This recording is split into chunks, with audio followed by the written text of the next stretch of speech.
ನಾನೇನು ಹೇಳಿದ್ದೆ ಅದೇ ಕ್ವಶನ್ ಬಂದಾವ ಹಂಗಾರ ಯಾವ್ಯಾವ ಕ್ವಶನ್ ಹೇಳಿದ್ದೆ ಯಾವ್ಯಾವ ಕ್ವಶನ್ ಬಂದಾವ ಎಲ್ಲ ನಿಮ್ಮ ಇವತ್ತು ಇತಿಹಾಸದ ಪೇಪರನ್ನು ನಾನು ಈಗ ಉತ್ತರ ಸಮೇತ ಹೇಳ್ತೇನೆ ನೋಡಿರಿ.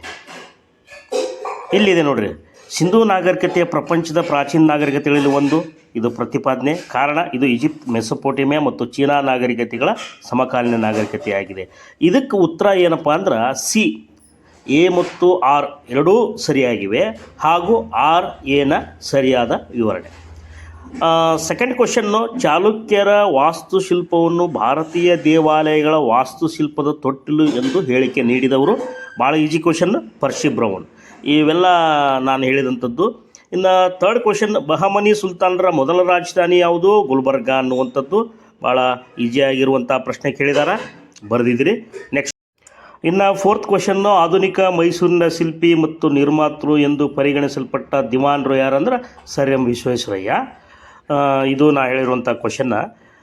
ಫಿಫ್ತ್ ಕ್ವಶನ್ನ, ಜಯಭಾರತ ಜನನೀಯ ತನುಜಾತೆ ಪದ್ಯವನ್ನು ಬರೆದವರು. ಇದನ್ನು ನೀವು ಸಣ್ಣ ವಯಸ್ಸಿಂದನೇ ಹೇಳಿದಿರಿ, ಕುವೆಂಪು ಅಂತೇಳಿ. ಓಕೆ, ನೆಕ್ಸ್ಟು ಇನ್ನು ಪಾರ್ಟ್ 2 ಬರ್ರಿ, ಬಿಟ್ಟ ಸ್ಥಳ ತುಂಬಿರಿ ಅಂತೇಳಿ. ಅಶ್ವಘೋಷನ ರಚಿಸಿದಂಥ ಕೃತಿ ಬುದ್ಧ ಚರಿತ, ಇದನ್ನು ಕೂಡ ಹೇಳಿದ್ದೆ. ಇನ್ನು ಹೊಯ್ಸಳ ಮನೆತನದ ಸ್ಥಾಪಕ ಸ್ಥಳ ಅಂತಲೂ ಕೂಡ ನಾನು ಹೇಳಿದ್ದೆ. ವಿಜಯನಗರ ಸಾಮ್ರಾಜ್ಯ ಶ್ರೇಷ್ಠ ಅರಸ ಯಾರು ಅಂತಂದ್ರೆ ಕೃಷ್ಣದೇವರಾಯ, ಅದು ಗೊತ್ತಿರುವಂಥ ವಿಚಾರ. ಇನ್ನು ನೆಕ್ಸ್ಟು 9th ಕ್ವಶನ್ನ, ಶಂಕರಾಚಾರ್ಯರ ಸಿದ್ಧಾಂತ ಅಂತಂದ್ರೆ ಅದ್ವೈತ ಸಿದ್ಧಾಂತ. ಇನ್ನು 10th ಕ್ವಶನ್ನ, ಭಾರತ ಸ್ವಾತಂತ್ರ್ಯ ಸಂಗ್ರಾಮದಲ್ಲಿ ಬ್ರಿಟಿಷ್ ಸಾರ್ಜೆಂಟನ್ನು ಕೊಂದವರು ಯಾರಂದ್ರೆ ಮಂಗಲ್ ಪಾಂಡೆ ಅಂತ ಹೇಳಿ ಗೊತ್ತಾಯಿದೆ, ನೀವು ಬರೆದಿರಿ ಇದನ್ನು. ಇನ್ನು ನೆಕ್ಸ್ಟ್ ಪಾರ್ಟ್ 3ಯಲ್ಲಿ ನೋಡ್ಬೇಕಾದ್ರೆ ಈ ಹೊಂದಿಸಿ ಬರೀರಿ, ಮ್ಯಾಚ್ ದಿ ಫಾಲೋವಿಂಗ್ ಬರೀಬೇಕಂದ್ರೆ 11ನೇ ಕ್ವಶನ್ನು, ಜಾನ್ ಮಾರ್ಷಲ್ ಅಂತ ಬಂದಾಗ ಸಿಂಧು ನಾಗರಿಕತೆಗೆ ಸಂಬಂಧಪಟ್ಟ ಮಾಹಿತಿ, ಖಾಲಿ ಬಂಗನ್ನ. ಚಾವುಂಡ್ರಯ್ಯ ಇದನ್ನು ಹೇಳೀನಿ, ಗುಮ್ಮಟೇಶ್ವರ ವಿಗ್ರಹ ಹೊಂದಿಸಿ ಬರೀರಿ. ಸಿ ಮೊಹಮ್ಮದ್ ಗವಾನ್ ಅಂದ್ರೆ ಮದರಸವನ್ನು ಸ್ಥಾಪನೆ ಮಾಡ್ದ ಅಂತ ಹೇಳೀನಿ. ಬಸವೇಶ್ವರ ಅಂತ ತಕ್ಷಣ ಕಾಯಕವೇ ಕೈಲಾಸ, ಅದೆಲ್ಲರಿಗೂ ಗೊತ್ತೈತಿ. ಮಿರ್ಜಾ ಇಸ್ಮಾಯಿಲ್ ಅಂದ್ರೆ ಈ ಮಂಡ್ಯ ಸಕ್ಕರೆ ಕಾರ್ಖಾನೆ, ನಾ ಮಿರ್ಜಾ ಇಸ್ಮಾಯಿಲ್ ಬೃಂದಾವನ ಅಂತ ಹೇಳಿದ್ದೆ ಅದನ್ನು ಅಲ್ಲಿ. ಒಟ್ಟು ಮಿರ್ಜಾ ಇಸ್ಮಾಯಿಲ್ ಬಗ್ಗೆ ಕೇಳ್ಯಾರ, ಸಕ್ಕರೆ ಕಾರ್ಖಾನೆಯನ್ನು ಸ್ಥಾಪನೆ ಮಾಡ್ದ ಅಂತೇಳಿ. ಇದು ಹೊಂದಿಸಿ ಬರೆಯಿರಿ. ಇನ್ನು ನೆಕ್ಸ್ಟು ಪಾರ್ಟ್ 4ಅಲ್ಲಿ 1 ಅಂಕದ ಪ್ರಶ್ನೆಗೆ ನೋಡ್ರಿ. ಇಲ್ಲಿ ಕನ್ನಡದ ಆದಿಕವಿ ಅಂದ್ರೆ ಪಂಪ, ಅದು ಗೊತ್ತಿರುವಂಥದ್ದು. ಚಿತ್ರದುರ್ಗ ಕೋಟೆಯನ್ನು ರಕ್ಷಿಸಿದ ಮಹಿಳೆ ಅಂದ್ರೆ ಒನಕೆ ಓಬವ್ವ. ಕಬೀರರು ರಚಿಸಿದ ಭಕ್ತಿಗೀತೆಗಳು ಯಾವ ಪ್ರಕಾರದ? ದೋಹಾ ಪ್ರಕಾರದಲ್ಲಿವೆ. ಭಾರತಕ್ಕೆ ಹೊಸ ಜಲಮಾರ್ಗವನ್ನು ಕಂಡುಹಿಡಿದವರು ಯಾರು? ವಾಸ್ಕೋ ಡಿ ಗಾಮ. ಸೋರಿಕೆ ಸಿದ್ಧಾಂತವನ್ನು ಪ್ರತಿಪಾದಿಸಿದವರು ಯಾರು? ಅದನ್ನು ನಾ ಹೇಳಿದ್ದೆ ನಾನು, ದಾದಾಬಾಯಿ ನವರೋಜಿ ಅವರು. ನೀವು ಒಂದ್ಸಲ ಚೆಕ್ ಮಾಡ್ಕೊಳ್ರಿ ನಾ ಏನೇನು ಹೇಳಿ ಅಂತ ಹೇಳಿ. ನೆಕ್ಸ್ಟ್ ಹೇಳ್ತಾ ಇದ್ದೀನಿ. ಓಕೆ, ಇಲ್ಲಿ ಪಾರ್ಟ್ 5ದಲ್ಲಿ ನೋಡ್ರಿ, ಇದನ್ನು ಹೇಳಿದ್ದೆ, ಭಾರತದ ಇತರೆ ಹೆಸರುಗಳು. 17ನೇ ಕ್ವಶನ್ನು, ಭರತವರ್ಷ, ಭರತಖಂಡ, ಜಂಬೂ ದ್ವೀಪ, ಹಿಂದೂಸ್ತಾನ, ಇಂಡಿಯಾ ಅಂತ ಹೇಳಿದ್ದೆ. 18ನೇ ಕ್ವಶನ್ ನೋಡ್ರಿ, ಕವಿರಾಜ ಮಾರ್ಗದ ಪ್ರಕಾರ ಕರ್ನಾಟಕ ಮೇರೆ ಎಲ್ಲಿಂದ ಎಲ್ಲಿವರೆಗೂ ಹಬ್ಬಿತ್ತು ಅಂತೇಳಿ ನಾನು ಕರ್ನಾಟಕ ಮೇರೆ ಉಲ್ಲೇಖಿತ ಗ್ರಂಥದ ಬಗ್ಗೆ ಹೇಳಿದ್ದೆ. ಆದರೆ ಇದು ನಿಮಗೆ ಗೊತ್ತಿರುತ್ತೆ, ಇದು ದಕ್ಷಿಣದ ಕಾವೇರಿಯಿಂದ ಉತ್ತರದ ಗೋದಾವರಿವರೆಗೂ ಅಂತೇಳಿ. 19ನೇ ಕ್ವಶನ್ ನೋಡ್ರಿ, ನಿಯೋಲಿತಿಕ್ ಪದದ ಅರ್ಥ ಏನು ಅಂತ ಹೇಳಿ ನಾನು ಹೇಳಿದ್ದೆ. ಇದನ್ನು ನಿಯೋಲಿತಿಕ್ ಪದ ಅಂದ್ರೆ ಹೊಸ ಶಿಲಾಯುಗ ಅಂತೇಳಿ. ಕ್ವಶನ್ ನಂಬರ್ 20, ಸಿಂಧು ನಾಗರಿಕತೆ ಯಾವುದಾದ್ರೂ 2 ನಗರಗಳನ್ನು ತಿಳಿಸಿ ಅಂತ ಹೇಳಿದ್ದೆ. ನಿಮ್ಗೆ ಹೇಳಿದ್ದೆ ಇದನ್ನು, ಹರಪ್ಪ ಮತ್ತು ಮೆಹೆಂಜೋದಾರ ಅಂತ ಬರೆದ್ರು ಕೂಡ ಓಕೆ.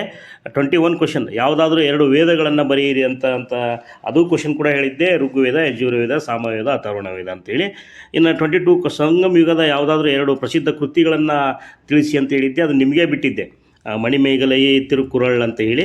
ಇನ್ನು ಶಿವಾಜಿಯ ತಂದೆ ತಾಯಿ ಯಾರು ಅಂತಂದ್ರೆ ಭಾಳ ಈಸಿ ಕ್ವಶನ್ನ, ಶಹಜಿ ಭೋಸ್ಲೆ ಮತ್ತು ಜಿಜಾಬಾಯಿ ಅಂತ ಹೇಳಿ. ಇನ್ನು ನೋಡಿರಿ 24 ಕ್ವಶನ್, ಶಿವಪ್ಪ ನಾಯಕ ಯಾರು ಮತ್ತು ಅವ ಏಕೆ ಪ್ರಸಿದ್ಧ ಆಗಿದ್ದ ಅಂತೇಳಿ. ಶಿವಪ್ಪ ನಾಯಕ ಕೆಳದಿಯ ನಾಯಕ, ಅವ ಏಕೆ ಪ್ರಸಿದ್ಧ ಆಗಿದ್ದಂದ್ರೆ ಶಿಸ್ತು ಎಂಬ ಕಂದಾಯ ಪದ್ಧತಿಯನ್ನು ಜಾರಿಗೆ ತಂದಿದ್ದ. 25 ಕ್ವಶನ್ನ, ರಾಮಾನುಜಾಚಾರ್ಯರು ಯಾವ ವರ್ಷ ಮತ್ತು ಎಲ್ಲಿ ಜನಿಸಿದರು ಅಂತ ಕ್ವಶನ್ ಕೇಳಿದಾರೆ. ಅದಕ್ಕೆ ನಾನು ಹೇಳಿರಲಿಲ್ಲ, ನಾನು ಶಂಕರಾಚಾರ್ಯರ ಬಗ್ಗೆ ಹೇಳಿದ್ದೆ, ಬಟ್ ನೀವು ಈ ಕಮೆಂಟ್ ಬಾಕ್ಸ್ನಲ್ಲಿ ಉತ್ತರ ಹಾಕಿರಿ. ಇನ್ನು 26 ಕ್ವಶನ್, ಚಿಸ್ತಿ ಪಂಥದ 2 ಪ್ರಮುಖ ಸಂತರನ್ನು ತಿಳಿಸಿ ಅಂತೇಳಿ ನಾನು ಎಲ್ಲಿ ಹೇಳಿರಲಿಲ್ಲ, ಬಟ್ ಕ್ಲಾಸ್ನಲ್ಲಿ ಹೇಳಿದ್ದೆ. ಓಕೆ, ಇರಲಿ, ನೀವು ಅದಕ್ಕೆ ಉತ್ತರ ಹೇಳಿರಿ ಕಮೆಂಟ್ ಬಾಕ್ಸ್ನಲ್ಲಿ. ಇನ್ನು ದತ್ತುಪುತ್ರರಿಗೆ ಹಕ್ಕಿಲ್ಲ ಎಂಬ ನೀತಿ ಅಂದರೆ ಏನು ಅಂತ ಕೇಳ್ಯಾರ ಅವರು. ನೋಡ್ರಿ ಇಲ್ಲಿ ಹೆಂಗಿದೆ. ನಾನು ಡಾಲ್ ಹೌಸಿ ಅವರ ಒಂದು ಯೋಜನೆ ಬಗ್ಗೆ ಹೇಳಿದ್ದೆ. ಅಂದರೆ ಏನು ದತ್ತುಪುತ್ರರಿಗೆ ಹಕ್ಕಿಲ್ಲ ನೀತಿ ಅಂದ್ರೆ, ಒಬ್ಬ ರಾಜ ಮಕ್ಕಳಿಲ್ಲದೆ ಸತ್ತರೆ, ಒಂದು ವೇಳೆ ಆ ವ್ಯಕ್ತಿ ದತ್ತುಪುತ್ರರನ್ನು ತೆಗೆದುಕೊಂಡಿದ್ದರೆ ಆ ವ್ಯಕ್ತಿಗೆ ಆ ರಾಜತ್ವದ ಹಕ್ಕಿಲ್ಲ ಅನ್ನುವಂಥದ್ದು ಉತ್ತರವನ್ನು ಬರೀಬೇಕಾಗತ್ತೆ. 28 ಕ್ವಶನ್ ನೋಡ್ರಿ. ಯಾರಾದರೂ ಇಬ್ಬರು ತೀವ್ರಗಾಮಿ ನಾಯಕರನ್ನ ಹೆಸರಿಸಿ. ನಿಮಗೆ ಇದನ್ನು ಭಾಳ ಒತ್ತು ಕೊಟ್ಟು ಹೇಳಿದ್ದೆ. ತೀವ್ರಗಾಮಿ ನಾಯಕರಂದ್ರೆ ಲಾಲ್ ಬಾಲ್ ಫಾಲ್ ಅದನ್ನ ಹೇಳಿದ್ದೆ ನಿಮಗೆ ನಾನು. ಲಾಲಾ ಲಜಪತ್ ರಾಯಿ, ಬಾಲ ಗಂಗಾಧರ ತಿಲಕ, ಅಥವಾ ಇನ್ನೊಬ್ಬರು ಬಿಪಿನ್ ಚಂದ್ರ ಫಾಲ್ ಅಂತೇಳಿ. 29ನೇ ಕ್ವಶನ್ ಭಾಳ ಒತ್ತು ಕೊಟ್ಟು ಹೇಳಿದ್ದೆ ನೋಡಿರಿ. ರಾಜ್ಯ ಪುನರ್ರಚನೆಗಾಗಿ ರಚಿಸಲಾದ ಯಾವುದಾದ್ರು 2 ಸಮಿತಿಗಳು, ಫಜಲ್ ಅಲಿ ಸಮಿತಿ, JVP ಸಮಿತಿ ಅಂತ. ಇಷ್ಟು ಬಂದಾವೆ ನೋಡ್ರಿ ನಾ ಹೇಳಿದ್ದು. ಓಕೆ, ನೆಕ್ಸ್ಟು ನಾನು ಕೊನೆಗೆ ನಿನ್ನೆ ರಾತ್ರಿ ಒಂದು ವಿಡಿಯೋ ಹಾಕಿದ್ದೆ. ಏನೂ ಓದಿಲ್ಲ, ನಾನು ಇವತ್ತು ಹೋಗಿ ನಾಳೆ ಎಕ್ಸಾಮ್ ಬರಿತೀನಿ ಅನ್ನೋರಿಗೂ ಒಂದು ಈಸಿ ವೇದಲ್ಲಿ ವಿಡಿಯೋ ಹಾಕಿದ್ದೆ. 5 ಮಾರ್ಕ್ಸಿಂದು 10 ಮಾರ್ಕ್ಸಿಂದು ಮ್ಯಾಪ್ ವರ್ಕ್. ಹಂಗಾರೆ ಅದರಲ್ಲಿ ಏನು ಹೇಳಿದ್ದೆ ಅವು ಬಂದ ನೋಡ್ರಿ. ಮಹಾವೀರನ ಜೀವನ ಮತ್ತು ಬೋಧನೆ ಅದನ್ನು ಹೇಳಿರಲಿಲ್ಲ. ಅಕ್ಬರನ ಧಾರ್ಮಿಕ ಮತ್ತು ರಜಪೂತಿ ನೀತಿ ಹೇಳಿರಲಿಲ್ಲ. ಅದರ ಪ್ಲಾಸ್ಟಿಕ್ ಕದನ ಮತ್ತು ಕಾರಣ ಮತ್ತು ಪರಿಣಾಮ ಹೇಳಿದ್ದೆ. ಸ್ವಾಮಿ ವಿವೇಕಾನಂದರ ವ್ಯಕ್ತಿತ್ವವನ್ನು ಚರ್ಚಿಸಿ ಹೇಳಿದ್ದೆ. ಹಂಗಾದ್ರೆ ಈ 4ರಾಗ 2 ನಾ ಹೇಳಿದ್ದೆ, 2 ಬಂದಾವ. ನೀವು ಬರೆದಿದ್ರೆ ವೆರಿ ಗುಡ್. ಇನ್ನು 10 ಮಾರ್ಕ್ಸ್ ಕ್ವಶನ್ ನೋಡ್ರಿ. ಇಲ್ಲಿ ಅಶೋಕನ ಜೀವನ ಮತ್ತು ಸಾಧನೆಗಳನ್ನು ನಾ ಹೇಳಿದ್ದೆ ನಿನ್ನೆ. ಆನಂತರ ಗುಪ್ತರ ಕಾಲವನ್ನು ಸುವರ್ಣಯುಗ ಅದನ್ನು ಕೂಡ ಹೇಳಿದ್ದೆ. ಮೊಹಮ್ಮದ್ ಬಿನ್ ತುಘಲಕನ ಆಡಳಿತದ ಪ್ರಯೋಗಗಳು ಅದು ಬರುತ್ತೆ ಅಂತ ಹೇಳಿದ್ದೆ. ಭಾರತ ರಾಷ್ಟ್ರೀಯ ಚಳುವಳಿ ಗಾಂಧೀಜಿಯ ಪಾತ್ರ ಬಂದೇ ಬರುತ್ತೆ ಅಂತ ಹೇಳಿದ್ದೆ. ನೋಡಿರಿ, ಇವಷ್ಟು ಕ್ವಶನ್ನ ನಿನ್ನೆ ಹೇಳಿದ್ದೆ ನಾನು. ನಿನ್ನೆ ನೈಟ್ ಏನೂ ಓದಿಲ್ಲರಿ, ನಾಳೆ ಓದಿ ಬರೀತೆ ಅನ್ನೋರಿಗೂ ಕೂಡ ನೀವು ಪಾಸ್ ಆಗಬೇಕು ಅಂದ್ರೆ ಇಷ್ಟು ಓದ್ರಿ ಅಂತ ಹೇಳಿದ್ದೆ. ಭಾಳಷ್ಟು ಮಂದಿ ನೋಡಿದ್ರಿ, ಯೂಸ್ ಮಾಡ್ಕೊಂಡ್ರಿ ಅಂದ್ಕೊಂಡಿದ್ದೀನಿ. ನೆಕ್ಸ್ಟ್ ಪಾರ್ಟಿಗೆ ಹೋಗೋಣ. ಇಲ್ಲಿ ನೋಡ್ರಿ, ಕಾಲಾನುಕ್ರಮದಲ್ಲಿ ಬರೆಯಿರಿ ಅಂಥೇಳಿ.